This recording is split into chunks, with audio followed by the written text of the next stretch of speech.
All right, I think we're going to get started here. Welcome everyone to our webinar, Breathing Easy Through 2024, Preventing and Managing Respiratory Illnesses. My name is Mary Lizakowski, and I'm a Coalition Health Director with Foundation for a Healthy North Dakota. We are a nonprofit organization established in 2022 with the mission to promote health and wellness across North Dakota at the community level. We are expanding our statewide coalition to foster, excuse me, speaking of respiratory illnesses, I am suffering of a little bit of a cough, collaboration among local communities on common initiatives. And by becoming a member of the coalition, you will be the first to receive information about educational opportunities like this one, updates on relevant public health information, legislative news, as well as access to digital advocacy resources and toolkits. Just some housekeeping items to talk about is webinar attendees will be automatically muted for the presentation. If you have questions, please put them in the chat box. We are recording the presentation and we'll leave time in the end to answer any questions.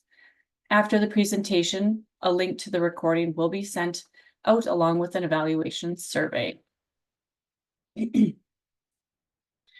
It's my pleasure to introduce our presenter today. Dr. Hanson is originally from Mayville, North Dakota. She attended Creighton University for medical school and her pediatrics residency at the University of Wisconsin. She has been with Sanford for 16 years and is a general pediatrician, providing primary and acute care for children from birth through 18 years. She treats a variety of childhood illnesses and chronic health conditions and behavioral health concerns and provides health education and wellness counseling. She is the Chief of Service of Sanford Children's in the Fargo region and also serves as the Department Chair for the Pediatric Urgent Care and the Child Maltreatment Program.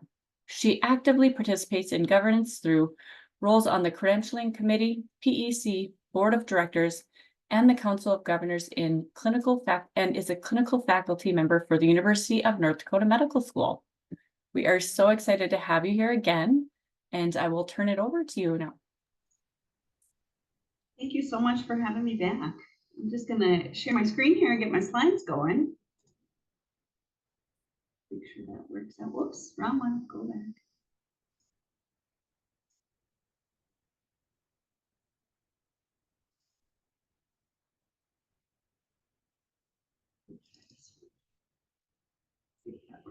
There we go. Can you see the slides okay, Mary? I sure can. All right, great. Well, some of you might remember I was with this group last year to talk about respiratory illness, but specifically focused on RSV. And Mary and I were talking a little bit about, what would I want to bring to the group this time? And she said, well, we're heading into cold and flu season. Maybe we could just do a more general update about respiratory illness.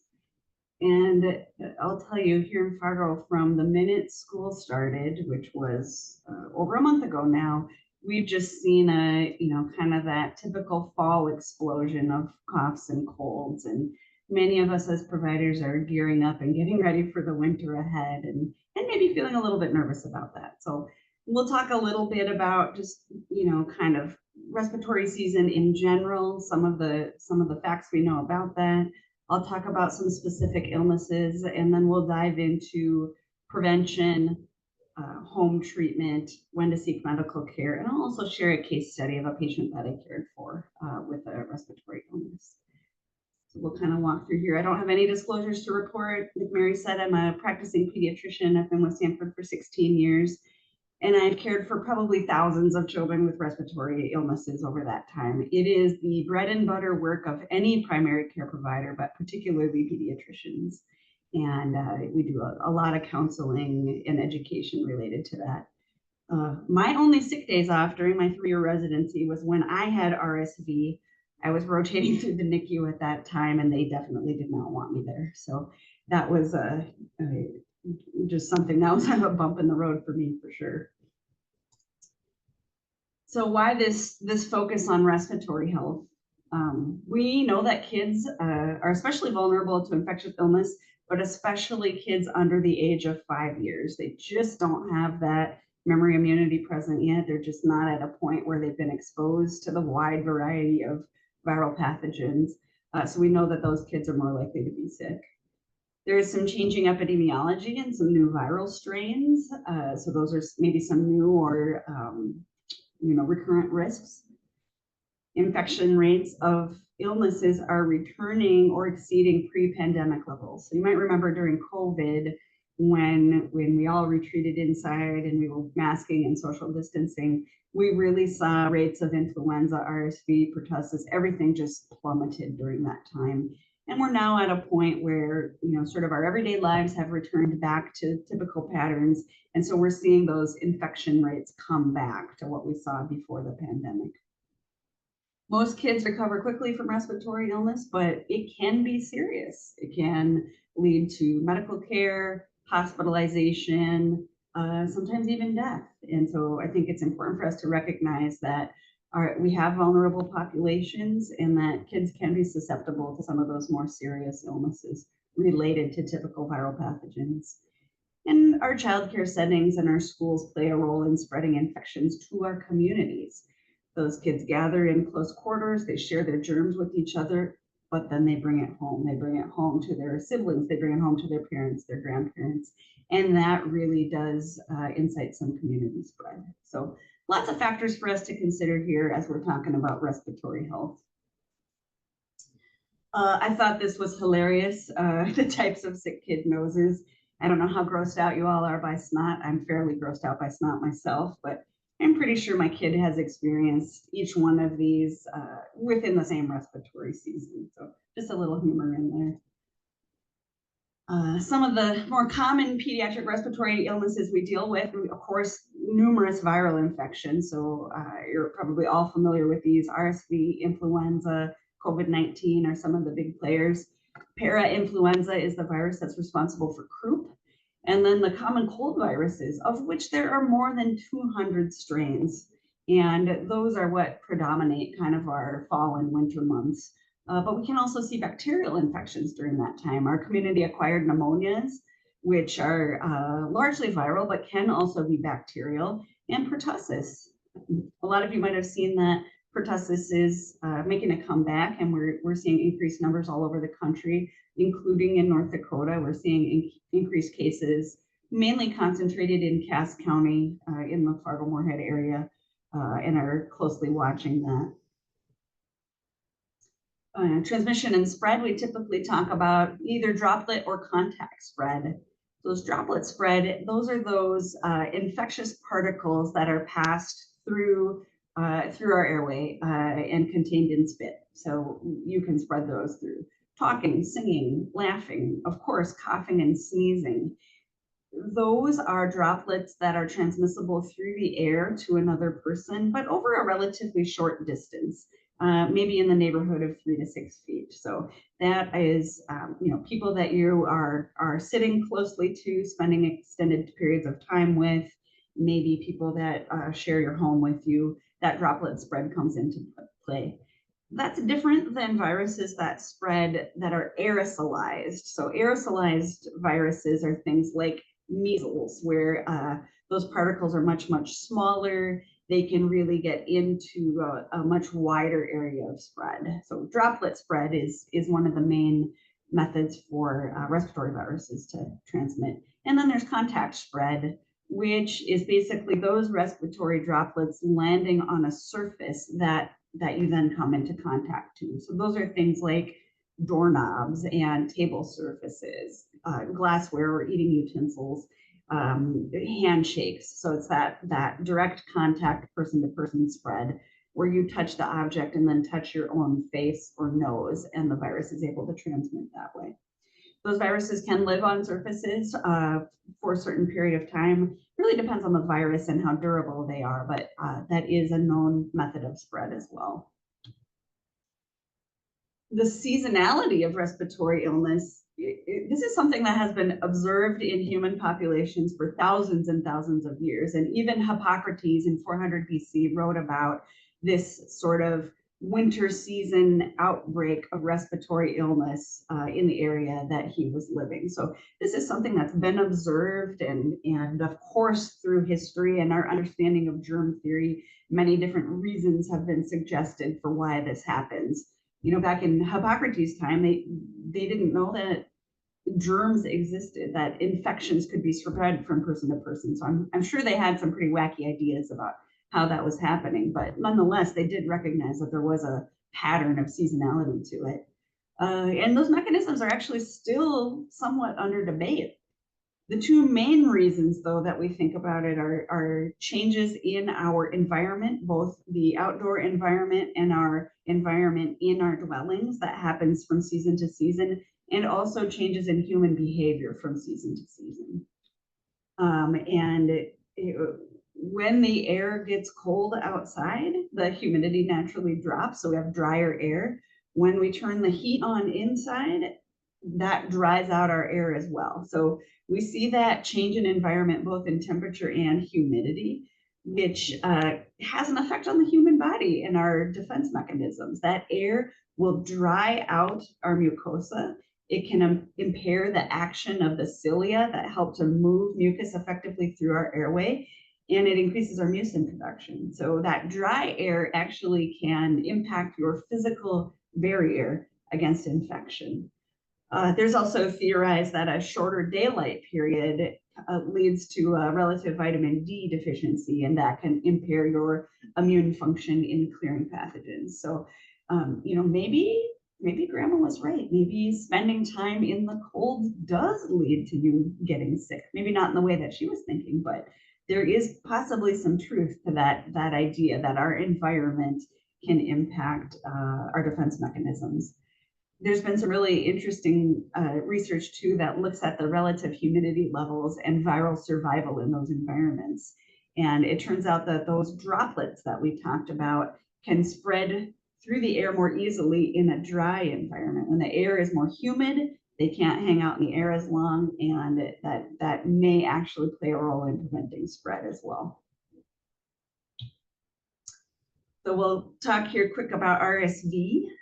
We touched on this at my last talk, but RSV is still, for most people, adults, children, infants, it is still usually an upper respiratory infection. So a cold. You might not know that you have RSV, but you know, because it's the typical cough, runny nose, maybe a little bit of fever.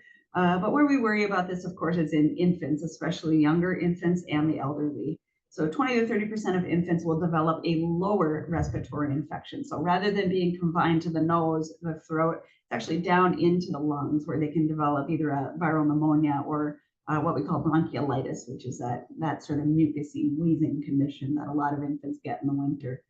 It's especially risky in the first few weeks of life. They may have actually more vague symptoms with lethargy, irritability, poor feeding, and the most risky part, apnea, where they actually stop breathing.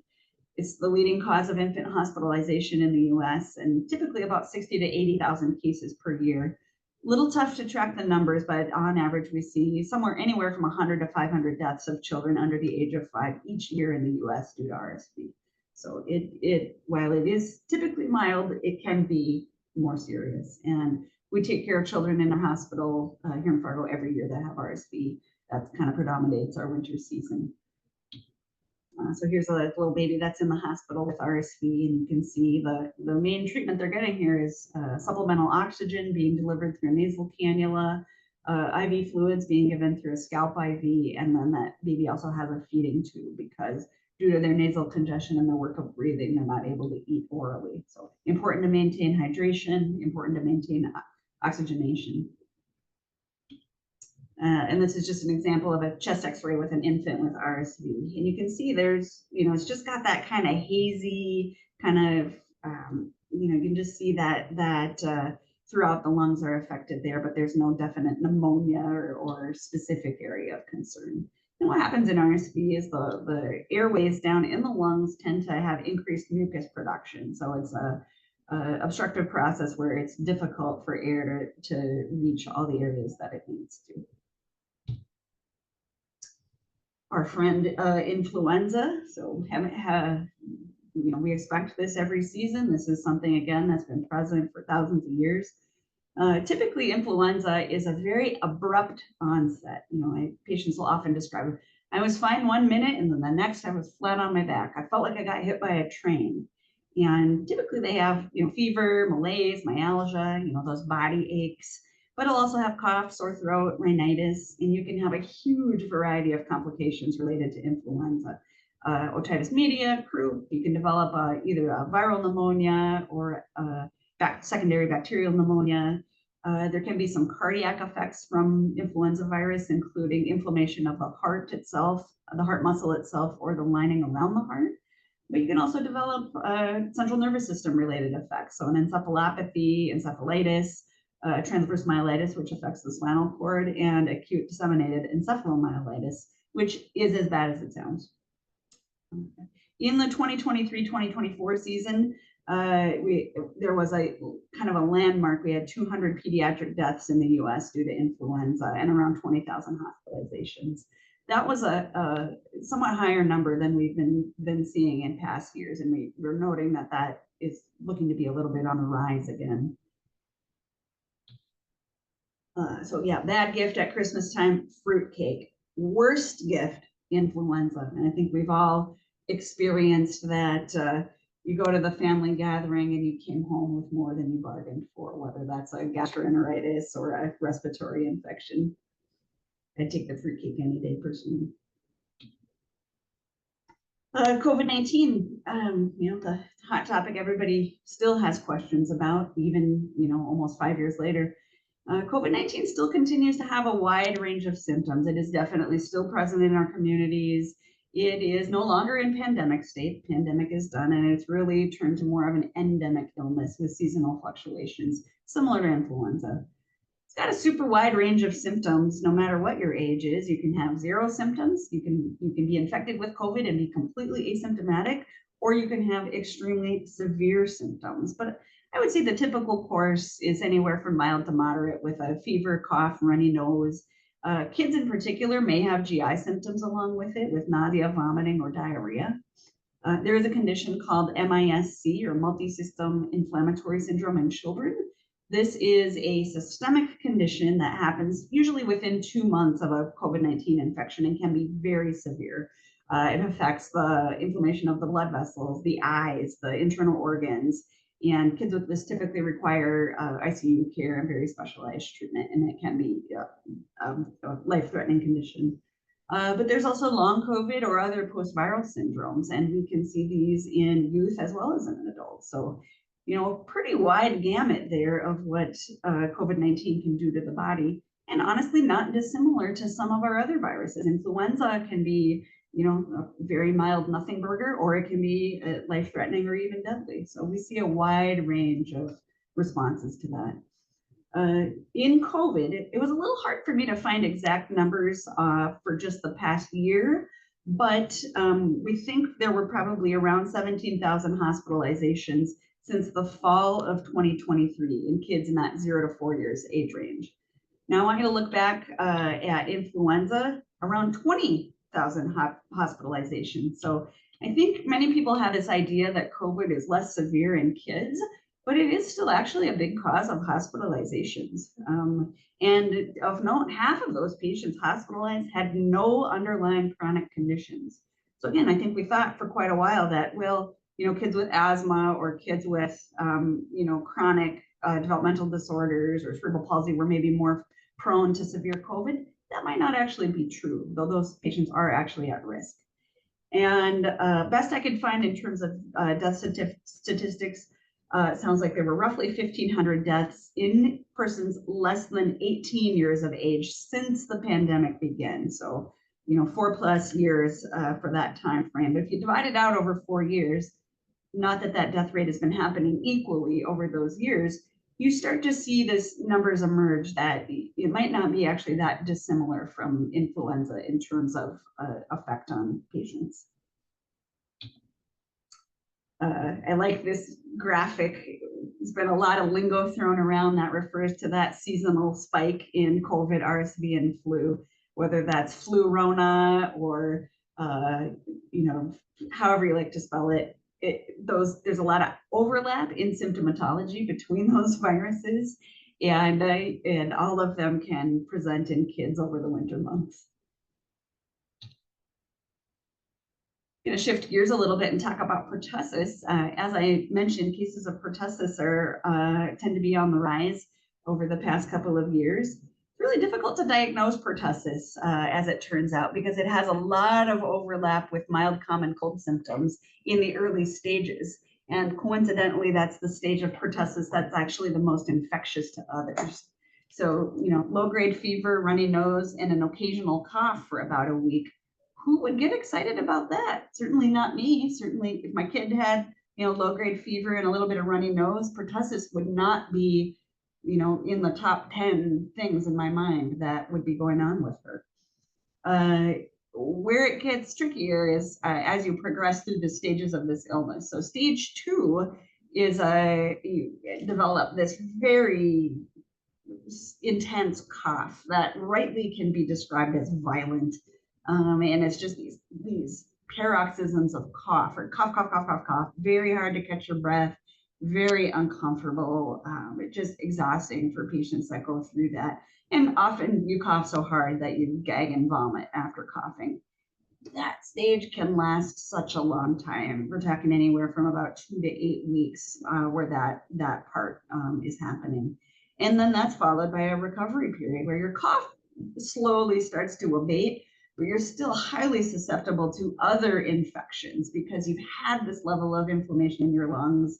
Their defense mechanisms are down. And so anytime you get sick again after that, you just are developing this kind of exaggerated response to those illnesses. So really can be quite a doozy, and it would not be unusual for someone with pertussis to have, from start to finish illness that's lasting at least 3 to 4 months.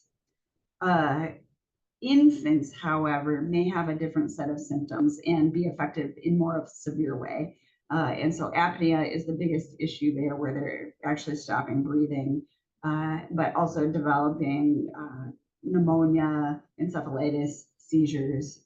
So a pretty severe set of symptoms and higher risk of death from that. We're looking at probably somewhere around 10,000 cases per year, with estimated 15 deaths in the US from January 23 to May 24. I think in August, we had a bulletin from the North Dakota Department of Public Health that said we had 13 cases, had counted up to 13 cases of pertussis in Cass County, with 1 hospitalization and no deaths associated with that.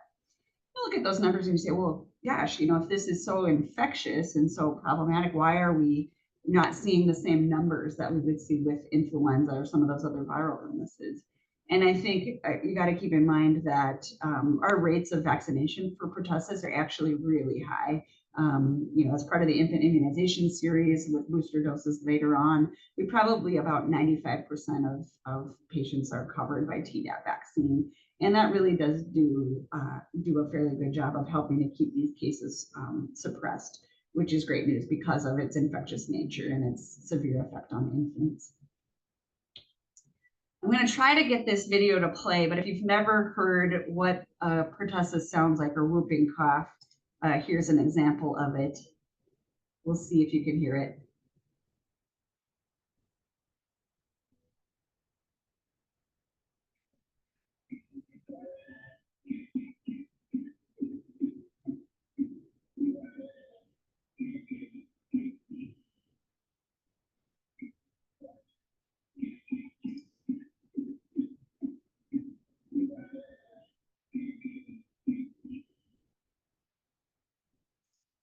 I'm not really sure if you guys could hear that or not. It's tough to tell on my end.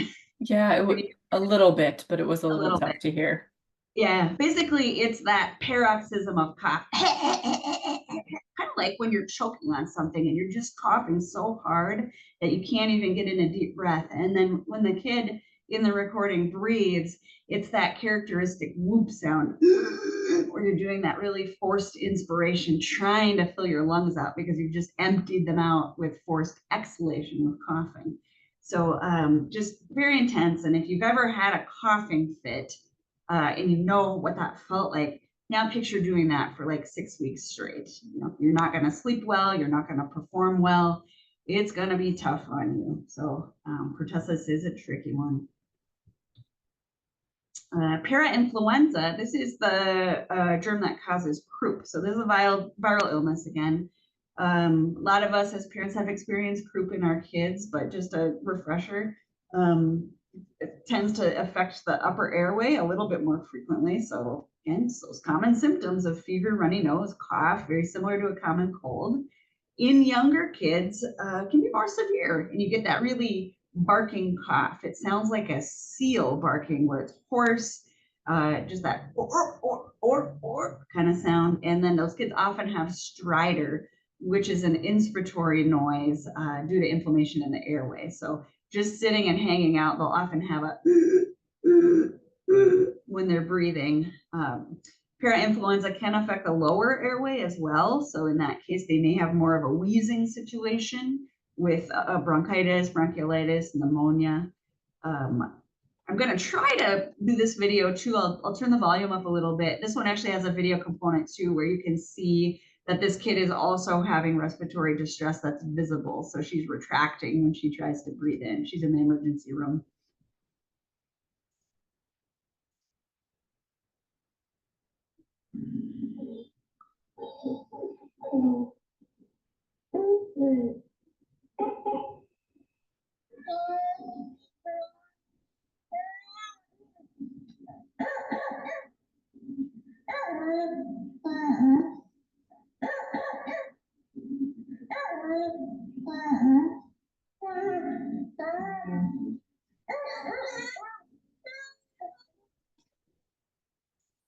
So you can sort of hear that it's different than the cough that goes along with whooping cough. I mean, that's just a very intense, like, like I said, like a coughing fit. When you hear croup, the noise almost doesn't sound human. It sounds like it's coming from an animal, like I said, like a seal, or some people compare it to a fox yipping or crying. It's a very hoarse, very unnatural sound.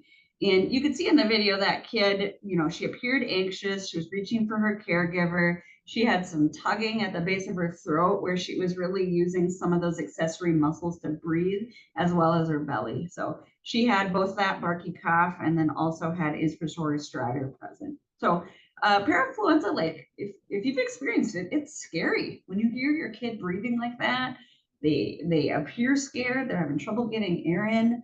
And that definitely can put them in some dire straits too. Go back to that too. There are kids who require hospitalization from croup, but I would say the main place that we see these kids is in the emergency room or in the pediatric urgent care, where the kid wakes up in the middle of the night, they have this rough breathing, they're brought in by parents or by ambulance and able to be effectively treated and released back home again. But definitely a cause of illness in our winter months. Community acquired pneumonia. So this is kind of a bucket term that refers to any type of pneumonia that you acquire in a community setting. So this is different than a hospital acquired pneumonia or a ventilator associated pneumonia. So those are sort of the three main categories. Community acquired pneumonia, common cause of illness in the winter months. And it's actually the leading cause of death for children less than 5 years of age globally. We have 100,000 hospitalizations in the US annually for community-acquired pneumonia.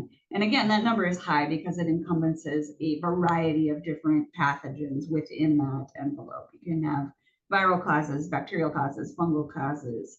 It is also can be challenging to diagnose and treat because you don't always know what the causative organism is. Trying to differentiate between bacterial and viral causes is not always easy to do. Pictures down in the corner are two of the common bacterial causes of pneumonia. The one on the left is mycoplasma, more referred to as atypical pneumonia or walking pneumonia, if you've ever heard that term. And then the one on the right is the kind of well-known pneumococcal pneumonia. So that's the one that tends to impact younger kids or is that kind of more classic bacterial pneumonia. These kids may present, again, similar to some of the other illnesses we talked about: fever, cough, labored breathing, chest pain. I would say in my experience, these kids tend to look a little bit sicker. They tend to be a little bit more uncomfortable. and may have more difficulty breathing or lower oxygen levels than some of the other illnesses. Community-acquired pneumonia also can be a complication of some of the viral illnesses we talked about. So you can have influenza and then develop a community-acquired bacterial pneumonia on top of that. And we'll call that sometimes a secondary bacterial pneumonia. We take care of kids in the hospital all year round with pneumonia, but it is higher prevalence in our winter months. Some of these bacterial pneumonias are vaccine preventable and some of them are not. So it really depends on what germ you're dealing with. This is an example of an x-ray of a kid with a bacterial pneumonia. So you can see over here on the right, there's this kind of more hazy area showing up on the x-ray, and that's evidence of an infiltrate or a collection of inflammation, bacteria, pus, mucus, kind of all consolidated in that area. So that's consistent with a bacterial pneumonia. This is just for entertainment purposes, but this is a contraption called the pigastat, and this is a restraint device that's used for x-raying young children. You can see that baby's is pictured with her arms up in the air to give good exposure of the lung fields. This was designed to actually reduce radiation exposure to infants and young children because it avoids the need to have to reshoot images or redo x-rays. It also avoids the need to expose a second person to radiation, restraining the child. So looks like a torture chamber. I've heard it referred to as a baby trap or a baby blender, but these are in use in a lot of organizations. And that's why oftentimes when you see a infant x-ray, you see them with their arms up in the air like that. I've learned to warn people about this if I'm having their child get an x-ray, just so they're not caught off guard when they get there. And even though it looks horrible, generally babies tolerate it pretty well, or they're in a situation where they're not feeling good and they're going to be upset no matter who or what is restraining them. So allows us to get high quality pictures and improve our diagnostic accuracy. It's named pigastat came from its inventor. So stat refers to stationary or being still, but pig is actually the name of the inventor, Jimmy Pig. So it's named after him. I'm going to talk, kind of divert here and talk about a case study. This is a patient that I took care of very early on in my career here at Sanford. And at that time, I was working part-time as a hospitalist. So I was taking care of pediatric patients in the hospital and also working in the primary care clinic. So I was kind of rotating back and forth. And I first met this child in our children's hospital in Fargo during her illness. But just to set the stage for you, she is an 11-year-old, very healthy young girl, really has not had any illnesses at all. She's not, never had any stays in the hospital. She lives on a farm in Western Minnesota, and she's in 6th grade. She loves animals. She's a straight A student. She just started in band, and she does martial arts. And she lives with her family on this farm, and life is good. Like I said, she got no prior health conditions, no asthma, no diabetes, no issues with her health over her life. One of the reasons I picked this case was because of the date. So this is October 12th, 2009. So very close in time of year that we're at right now. And thinking back, turn back the clock to 2009. Some of you probably remember that was the year of H1N1 influenza. This was or swine flu as it was colloquially called. So this was a super virulent strain of flu that was circulating, and we had a lot of attention to that. It was also the year, though, in Fargo. This was about 6 months after the historic Fargo flood. So our community and our region had just been ransacked by this flood. We were still in the recovery phase. And then we get into fall and winter months, and we're like, oh, great, now we have to deal with swine flu. So my memories of that year are all rooted in terribleness, all the terrible things that happened. So October 12th, 2009, this young lady developed a sore throat and a runny nose, just like probably 2/3 of our community has right now, just some very basic upper respiratory symptoms. Over the next 5 days, her symptoms progressed. So she's at home. She's actually still going to school. until things started to take kind of a turn for the worse. And she developed a fever up in the 103, 104 range. She had a headache, now had a productive cough where she's coughing up mucus, but had some back pain and a rash along with that. So that was a little bit unusual. It's kind of a little gives you the sense her symptoms were starting to get a little bit more severe and a little bit more problematic for her. And again, she's 5 days into her illness at this point. She was seen in her local ER on day 5, and they took a look at her. Looking at the rash and noting that she had a sore throat, they did a strep test, which was negative. And they said, well, you look okay. You're not dehydrated. Yes, you're uncomfortable, but this is probably a viral illness, and we're going to have you go home and just kind of, take some ibuprofen, drink fluids, rest, and you'll probably get over that. That is not unusual advice that we would give early in a respiratory illness. We really pay attention to how does the patient look?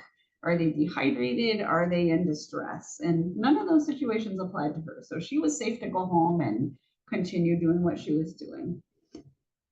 Over the next 3 days, she had significant worsening of her symptoms. So started to have now more difficulty with her breathing, had worsening of her back pain.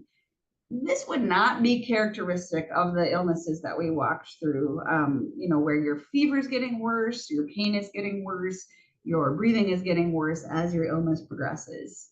Typically when you have a respiratory illness, especially common cold or a more milder influenza or RSV, you kind of have this initial burst of symptoms and it maybe hits its peak after a few days, and then you should have gradual improvement.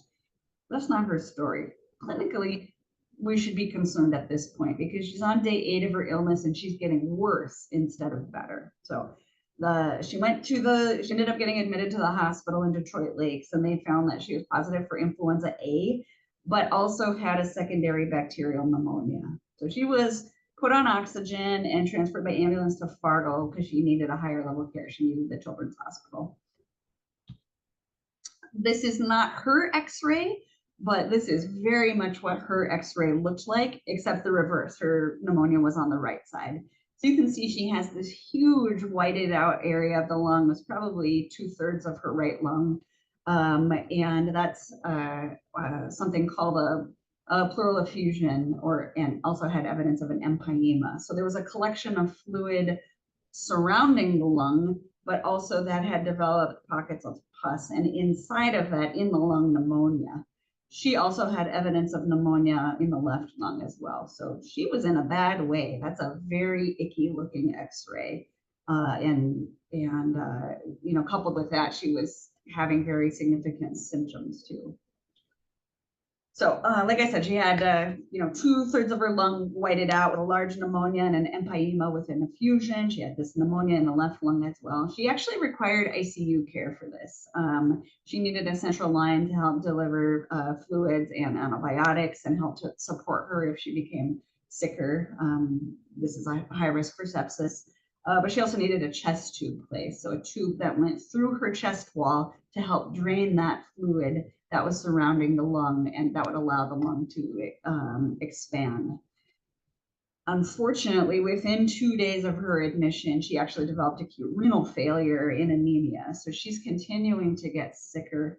Some of that was a consequence of the medications that were being used to treat the pneumonia. So she had complications related to that, and ended up having bronchoscopy and just was very, very sick. She needed IV nutrition and was not able to eat or drink anything, and really was on oxygen and a lot of support. So she had a total of a 14-day hospital stay. That's almost unheard of for a pediatric patient. Usually those kids come in with pneumonia or respiratory illness, they stay for a few days, we tune them up and they go back home. But a 14-day hospital stay for this otherwise very healthy 11-year-old. And she very luckily had a full recovery. She had resumption of her renal function and had no lasting effects from that. Her pneumonia, her empyema all cleared. But holy cats, this kid missed a total of 6 weeks of school. And if you have kids in school, you know what a burden it is for them to miss even a few days due to illness, but 6 weeks of school is brutal. That's a significant impact on her education, but also a significant impact on her family, because that affected their ability to work and earn income for their family. And the trauma that this had on them and on this girl was pretty significant too. There was a point during her hospitalization where they didn't know what was going to happen. They didn't know if she was going to need dialysis. They didn't know if she was going to be permanently affected by this infection. They didn't know if she was going to die. So their previously healthy kid got super, super sick in just a matter of days because of influenza. And that I bring this case not to be scary about it or anything like that, but to just say there are kids in our own community who have had, devastating impact of some of these viral infections that we see every single year. And we got to be on our game. We got to make sure that we're doing our best work for our families, for our patients, for our communities to help prevent these illnesses as much as possible. And like I said, thankfully, this young lady made a full recovery. Some kids are not that lucky. Some kids do have permanent disability from these infections or even death. After she discharged from the hospital, I ended up becoming her primary care doctor. So I got to take care of her throughout her teenage years and into her young adulthood. And now I'm actually the doctor of her 3 children. So that's been a really fun thing to watch her grow and have her own family over time. And you better believe after she recovered from this illness, her entire family was first in line for influenza vaccine every single year after that. And her children are all vaccinated for influenza, COVID, now RSV, that has gotten, really has seen what these illnesses can do to an otherwise healthy person and want to do their best to help prevent that. So we'll talk prevention. This is something that's relevant for all of us. We all get sick in the winter. We all are seeing this in our communities. Just like I said, vaccination is one of our strongest tactics that we have to not only try to prevent these infections from happening, but also reducing their severity. And I think that's a key point to take in mind, because every day I have that conversation of, why am I going to get the flu vaccine when it's only 40% effective?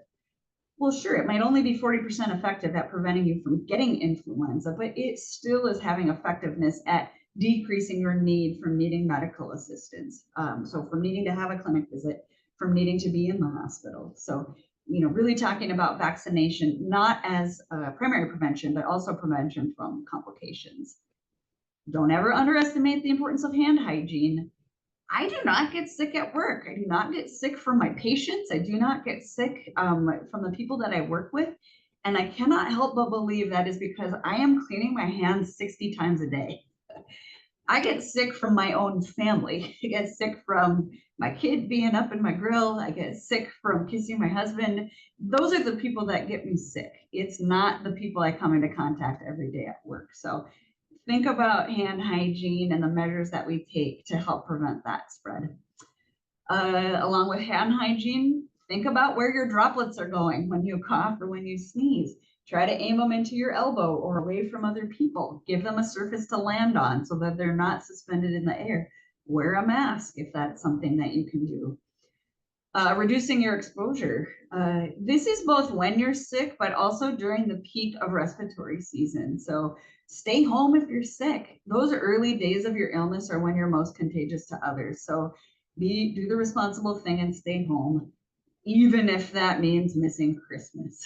I do not want to be responsible for giving my great grandma a cold or influenza, or for the new baby in our family to get RSV. I just don't want that on my shoulders. So I'm going to stay home if I'm sick. But I'm also going to try to avoid crowds as much as I can too. And that's hard to do because we have a lot of really fun gatherings in the winter. We can't always play outside when the weather is bad. So we're going to move our play inside. But just thinking about, when those illnesses are at their peak, maybe think about, especially if you're at particular risk for infectious illness, you might want to think twice about being in those situations. And then our environmental hygiene. This is important in our homes, in our clinic spaces, but also in our childcare and work settings, making sure our surfaces are clean. We're removing those infectious droplets from high touch surfaces. And then again, like I mentioned earlier, maybe there's a place for increasing humidity levels in our homes and in our classrooms. as a means of prevention. I think we're going to hear more of that in the coming years too, about those strategies.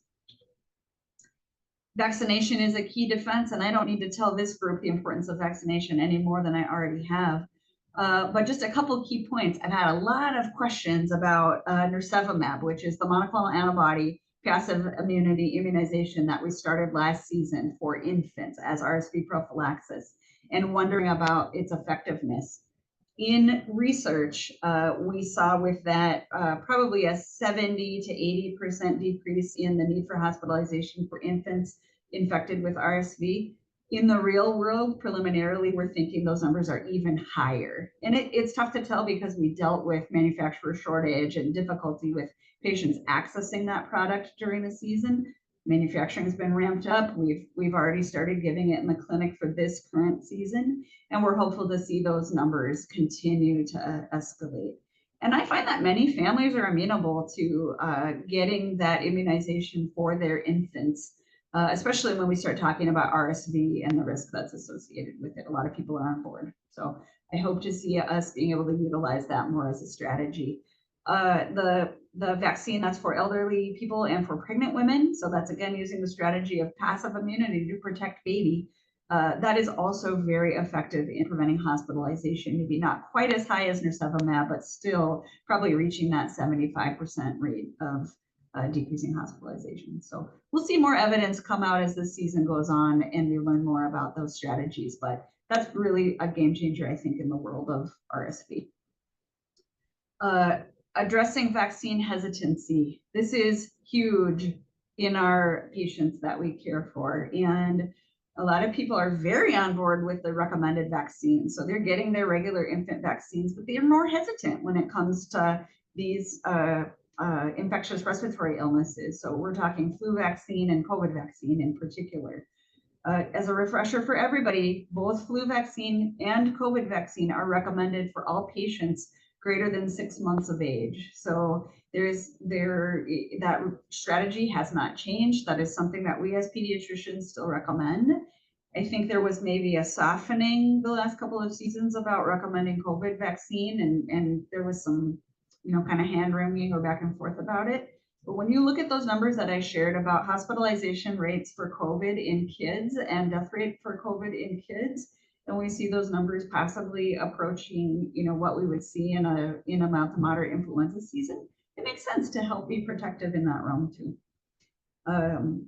NDSU has the Center for Immunization Research and Education, known as CIRE, and they have a ton of material available for clinicians or community health providers, or even the lay public who are interested in addressing vaccine hesitancy among the people that they're around. And I think the highlights of this I kind of laid out here.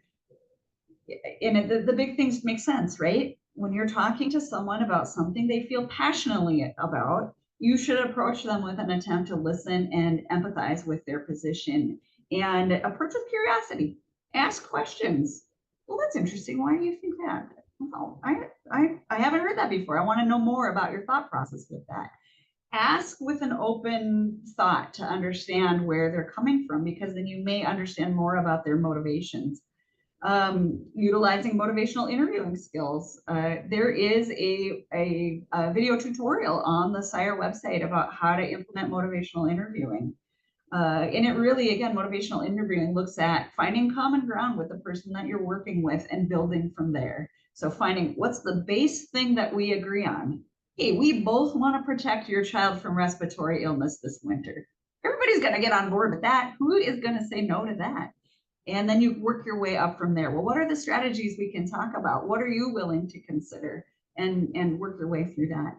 And then you'll ask their permission to share credible information sources, and by making a firm recommendation. Research shows us that when someone is vaccine hesitant, a recommendation from a trusted medical provider is the #1 thing that helps push them towards getting the vaccine for themselves or for their loved one. So I'll often say, I very strongly recommend that your 6-month-old get influenza vaccine this year. I chose it for my own family. I recommend it for my nieces and nephews. I think it's a good choice. I wouldn't recommend something for your child that I didn't think was safe or important. And really coming out and saying, this is what I think you should do. So those are just some strategies to share and things that I use in my own practice. But just for those of you that deal with those vaccine conversations, that's a way to approach it.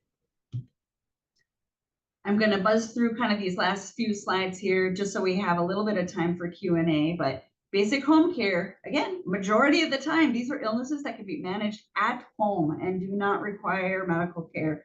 Stay home until you're fever-free for 24 hours and your symptoms are mild, absent, or at least improving to the point where you can function in your work or school setting.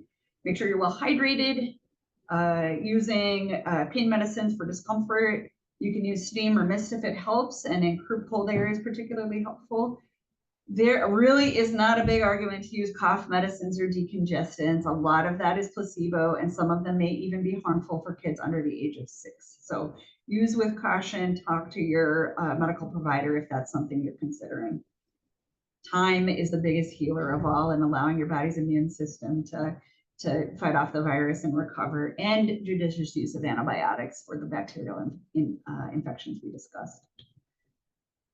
You cannot tell if an infection is viral or bacterial based on the color of snot. That's a common misperception. This kid has clear snot. I don't know if this is viral, bacteria, allergies. Who knows? Something is going on with him for sure, though. When to come see me. So there are times where your kid might be a little bit sicker and you want to come see the pediatrician. So if you have symptoms in an infant less than 3 months of age, we typically want to see you in the office. If you've got a fever that's lasting longer than 3 days, any difficulty breathing, we should see you, especially with chest pain, decreased urine output. And then on the flip, if you've got symptoms that are outside of just sort of a typical cold, so you've got ear pain or you've got wicked sore throat, if your symptoms are lasting longer than 10 to 14 days, or if you have concerns for possible pertussis exposure, if you know you've been a close contact and you've had respiratory symptoms, that's a time you need to be seen and be tested. This is a little plug for antibiotic awareness. You will see that the most common respiratory infections, a vast majority of them, do not require antibiotics. Even the things that we still think about as bacterial. Some cases of bronchitis are bacterial. Ear infections are sometimes bacterial. Sinus infections are sometimes bacterial.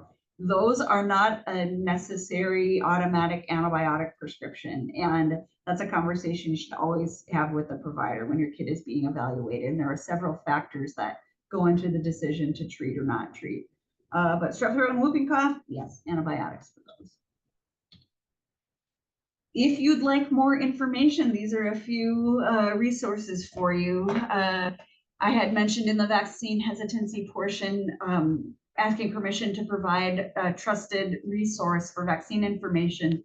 I love the Children's Hospital of Philadelphia website. They have a vaccine education center that is marvelous, and it goes through every vaccine you can imagine, talks through the common concerns or even not common concerns that people have about vaccines, whether it's the too much too soon debate, whether it's concern about the preservative ingredients in the vaccine, whether it's use of fetal tissue or fetal cells in the manufacture of vaccines, you name it, any concern someone has had, it is addressed on that website in a very easy to read, approachable way. So that's what I got. I want to make sure I have a little bit of time for questions here too. Wonderful. Thank you so much. I think I'll quick share my screen so I can get this information up for everyone. So before we move into questions, I just want to get the QR code to take the survey while we do move into those. And it looks like we have one in the chat, Dr. Hanson.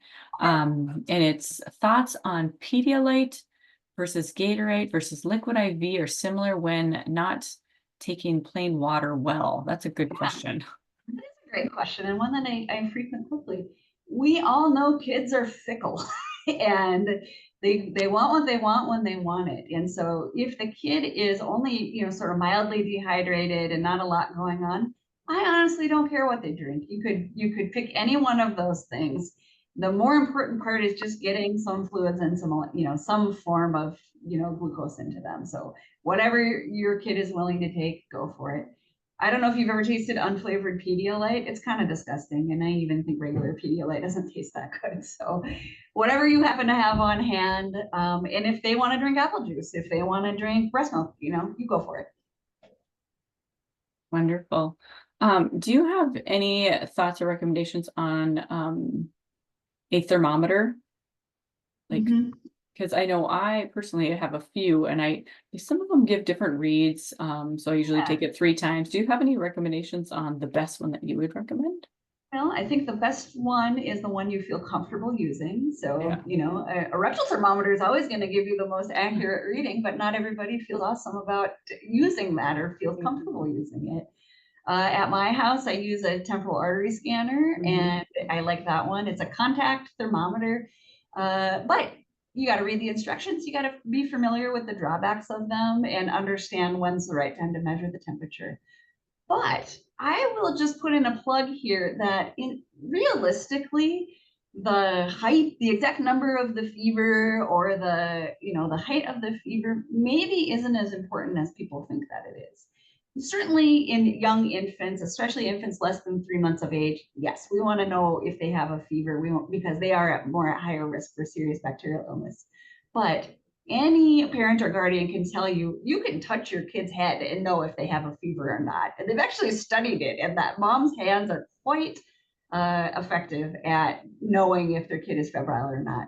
And I think it really depends a lot more on how the child looks otherwise. Are they having difficulty breathing? Are they taking in fluids? Are they playing and interacting with you? Are they just a slug?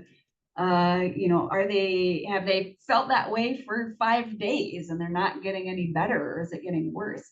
I think those are the things that you want to be looking for rather than like what's the exact measurement from the thermometer. So even if your thermometer is a degree off, you're still going to know, is it a fever or not, realistically, and how long it's been lasting. Wonderful. Thank you for that. I don't see any other questions that have come in. Any other last words? People always ask me what's going around right now. And I think that the minute school started, we saw a big uptick in respiratory illness. So in our pediatric urgent care, we're seeing a lot of coughs and colds. But all of our urgent care providers have commented to me that they're seeing an uptick in pneumonias this fall. And I'm not really sure what the reason for that is. None of us do. But we're definitely seeing things skew a little bit heavier into both the mycoplasma and pneumococcal pneumonia. So that's just something noteworthy, and just seeing kids that have had maybe a little bit more significant cough or a little bit longer lasting. Yeah, I have noticed a lot of coughing everywhere. Yep. Definitely.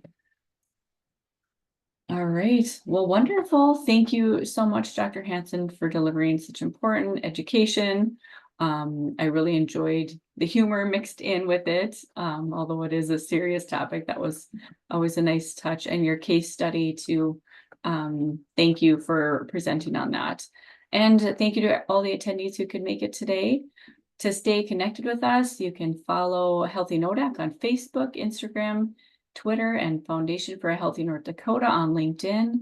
Also, to join the coalition, you can visit the link to stay aware of future webinars and updates on the foundation. And then there's another chance to scan the QR code if you're able to. And the survey will also be sent out with the recording. So I think that's it. So thank you again, and have a good rest of your day, everyone.